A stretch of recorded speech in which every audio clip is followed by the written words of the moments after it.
Hi guys! For today's last video, magluluto ako ng pansit kisado at pritong liempo. Ang una kong gagawin guys, ipiprito ko muna yung liempo. Pinakuluan ko na rin pala siya. Tapos, yung pinagpakuluan niya, gagamitin kong pangsabaw ng pansit. Tara, magprito na tayo ng liempo. Naglagay na ako ng mantika sa kawali. Isinalang ko na yung liempo guys, hindi ko muna masyadong pinainit yung kawali kasi siguradong tatalsik at puputok yan. Sobrang sakit pa naman kapag tumalsik sa'yo yung mantika.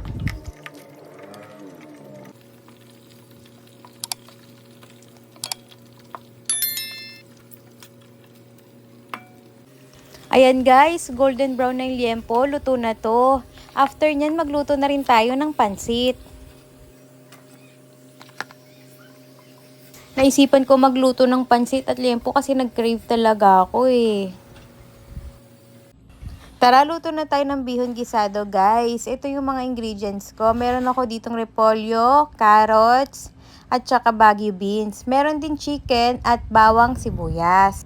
Sa pinagprituhan ng liempo guys, magisa na tayo ng bawang at sibuyas.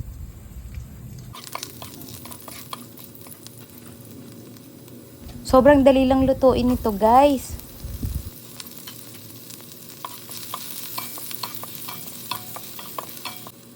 After nyan guys, ilagay na rin natin yung manok. Chicken thigh pala yung ginamit ko dito guys. Pag medyo naprito na natin yung mga chicken guys, ilagay na rin natin yung carrots at saka yung baguio beans.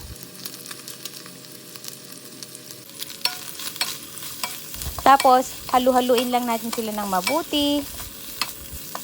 Naglagay na rin ako ng toyo guys, tinansya ko na lang.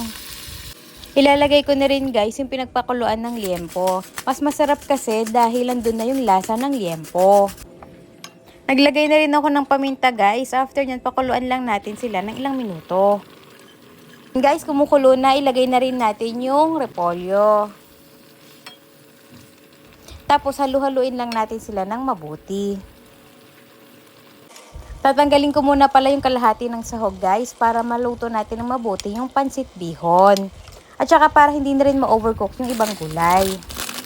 Ayan, ilagay na natin yung bihon guys. Ibabad lang natin siya dyan. Tapos, pakuluan lang natin. Tapos, maya-maya, okay na yan. Ayan guys, ito na yung itsura niya kapag nababad na at naluto na yung pansit. Ilagay na rin pala natin guys yung kalahati ng gulay. Wow, sobrang sarap nito guys. Promise!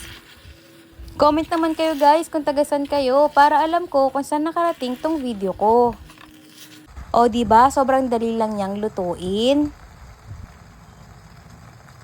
Ilagay na rin pala natin yung mga pinrito nating liempo. Sobrang sarap nito guys. Promise! Alam nyo guys, sobrang hilig ko sa pansit. Lahat talaga ng klase ng pansit, paborito ko.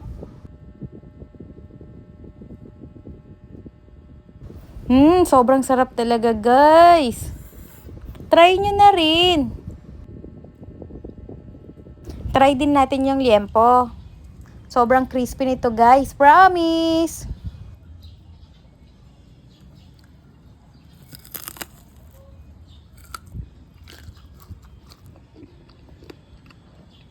Yun lang. Thank you for watching. Follow for more videos. Bye-bye!